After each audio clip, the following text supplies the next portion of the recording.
On June 20th, 1987, after 10 years of intense research, the Turkish government announced to the world the discovery of Noah's Ark and the dedication of it and the surrounding area as a national park. In 1977, Ron Wyatt made his first trip to this area. It was during this first trip that Ron found numerous huge drogue-style anchor stones, all the same approximate size as the one here. These were all in a direct alignment with the boat-shaped object, evidencing their being cut loose or dropped as the ark entered the area of its final rest. These bear ancient iconographic inscriptions of the 8 survivors of the flood. In December of 1978, an earthquake in this highly remote area dropped the soil from around the formation, allowing Ron to see for the first time the rib timbers and deck support timbers visibly exposed on the sides. A large crack was also formed along the entire length of the object, and he was able to measure the depth and take samples for analysis. The analyses showed a very high organic carbon content consistent with ancient wood. Later metal detection surveys and subsurface interface radar showed an incredible man-made structure encapsulated within the formation. Keels and keelsomes, bulkheads, decks, and even partitions between the cages became visible through these scientific devices. Do you believe Noah's Ark actually existed? Could the legend that sounds like a fairy tale really become proven fact? Well, the search has been going on since biblical times. And in a moment, you're going to meet some people who are positive they have found the Ark. Now, we know such claims have been made before. But a few months ago, these people came to 2020 with some new and intriguing scientific findings. We followed them to the mountains of eastern Turkey. And what you'll see is a bizarre adventure with a host of unlikely characters. Tom Gerald's story takes many twists and turns.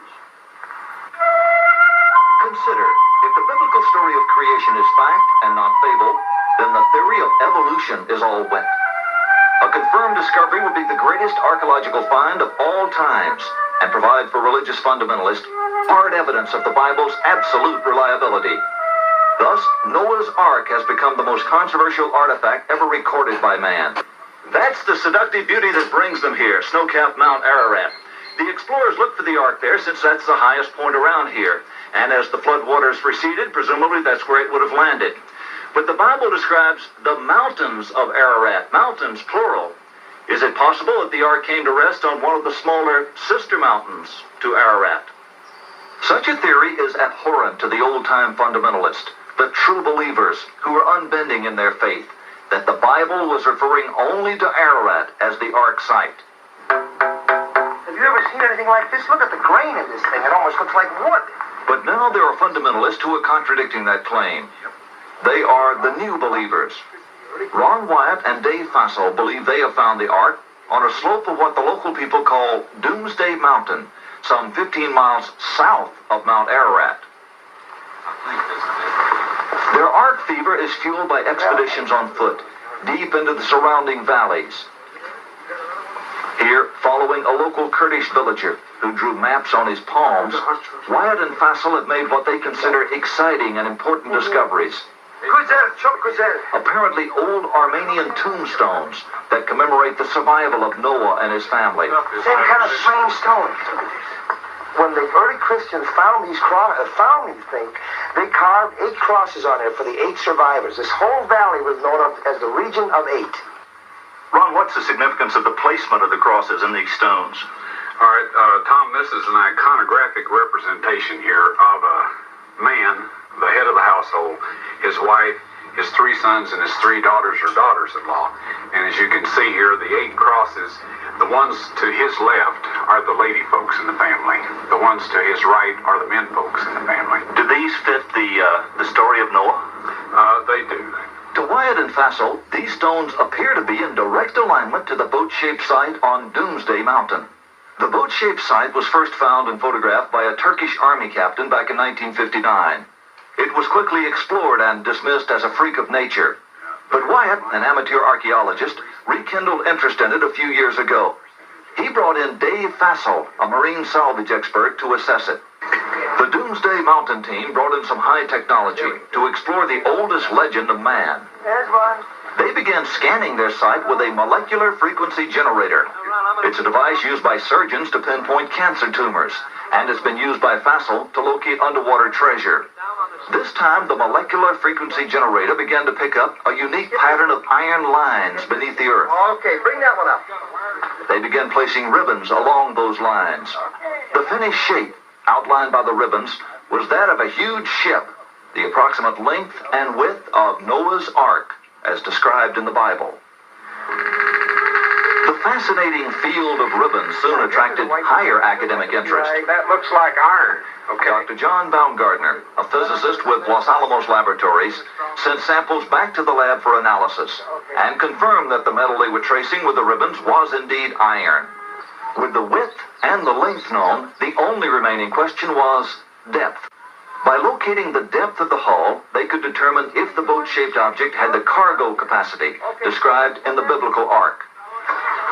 To resolve this final issue, Wyatt and Fassel brought geologist Tom Finner to Turkey with his company's heavy-duty subsurface radar equipment. Gear like this located the black box cockpit recorder on the floor of the frozen Potomac River after the Air Florida crash. Suppose this rock were a foot or 2 feet underground. Would it give you a reading as to where that was? Could you locate it? Yes, we could. Is it possible that there will be a moment at which you will say, this is a man-made object? The symmetry of the feature suggests it's a boat. I hope to prove that the underground structure is in fact that of a boat. Indeed, there is something beneath that rock besides rock. A radar device developed by Geophysical Survey Systems in Hudson was used on the mountain. The device, called SIR, is used by energy exploration companies to analyze what's below the Earth's surface. According to SIR, something man-made is under Mount Eridog. This data does not represent natural geology. It's a man-made structure. These reflections are occurring very periodic, too periodic to be random natural type interfaces. The governor of Ari had Ron demonstrate the radar. When he found what looked like a broken timber near the surface, the governor had it dug up and gave it to Ron to be verified. The lab test revealed organic carbon. It was petrified wood. But the final proof was when it was sectioned. The evidence was obvious. Not only could the internal wood structure be seen, it was also clearly laminated wood. 3 separate layers could be seen. The adhesive material, or glue, had seeped out and hardened on one end and was perfectly aligned with the internal layers. Our last trip out there this past June, we found this very impressive rivet. And if you'll notice here, the plate itself is just a little more than 1/4 inch in thickness. It's approximately 3.5 inches in diameter, the plate itself, and then the shaft of the rivet is roughly 1 inch to 1.25 inches in diameter. And if you'll notice here, it was struck while it was hot and flared out the end of the shaft so that it would not slide back through the hole in this washer. And this shows that their abilities to use metal was quite advanced, quite sophisticated, and folks, there are thousands of these rivets on this boat. In fact, at every joint where the wooden structures are held together, they're held together by large metal plates which are predominantly iron, and then these rivets. Good morning. I was just wondering how the size of the structure compared with the dimensions in the Bible. Okay, Moses was educated in Egypt. We're told that in the New Testament and also in the Old Testament. And the Royal Egyptian cubit, which he was familiar with and we believe used in the giving the dimensions of the ark, is 20.6 inches, and 300 of those is exactly 515 feet, and that is the length dimension of the boat. The boat has splayed some and this is to be expected in an aging boat. So the width is a little greater than that specified in the Bible, but you figure the degree of splaying and you come up with very close measurements, very similar to those in the Bible.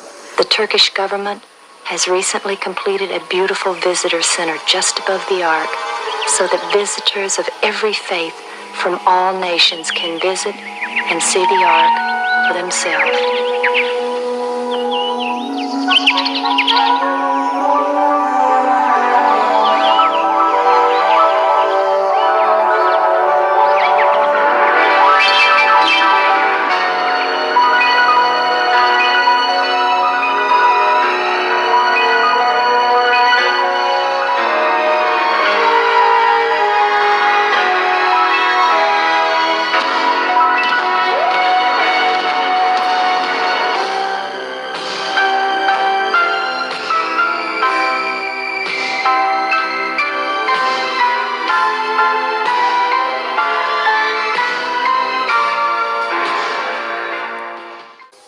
In 1978, temporarily unable to continue work on Noah's Ark, Ron Wyatt took his two sons, Danny and Ronnie, to a site in Egypt he believed might be where the Red Sea crossing took place.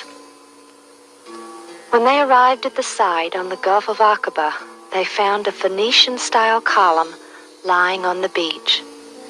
The water had eroded away the inscription, but in 1984, Ron found a matching column on the opposite shore in Saudi Arabia, still standing, with the inscription still intact. He was later able to translate the words Pharaoh, Mizraim, Death, Edom, Yahweh, and Solomon from this second column, and from this he believes these columns were erected by King Solomon and dedicated to Yahweh for the great miracle of the crossing of the sea on dry land. Israel was occupying the Sinai Peninsula at this time in 1978 and moved this first column from the beach and set it in concrete across the road, as you can see here. Diving at this site, they filmed numerous coral-encrusted chariot parts, such as these two chariot wheels still attached to an axle, one wheel flat on the ground and the other in the air. This is a six-spoked wheel. They found a vast amount of artifacts which loudly attest to the miracle which occurred here. Horse and human skeletal remains are still preserved by the coral, as are chariot cabs without wheels, wheels without cabs, some wheels on axles, and some not. He retrieved a chariot wheel hub, which he presented to Nassif Mohammed Hassan, who was the director of antiquities in Cairo, Egypt. But the most astounding find was this gold-veneered four-spoke chariot wheel, which he was able to video in March of 1988, but he was unable to retrieve it as the wood had disintegrated, leaving only a thin gold shell. In order for the Israelites to have left Egypt proper, they would have had to have begun their journey to the Red Sea on the eastern side of the Gulf of Suez. This left only the Gulf of Aqaba. Second, there is only one place along the shoreline of the Gulf of Aqaba which could hold the perhaps 3 million people. When Ron studied the bathymetric maps of the British Admiralty in London, he saw a perfect underwater pathway led across the Gulf at this point. On either side of this line across the Gulf of Aqaba, the waters were 5,000 feet deep, dropping off like a deep gorge. But here, at this precise spot, was an area leading across which gently sloped at a 6-degree angle to a depth of only 900 to 1,000 feet in the center.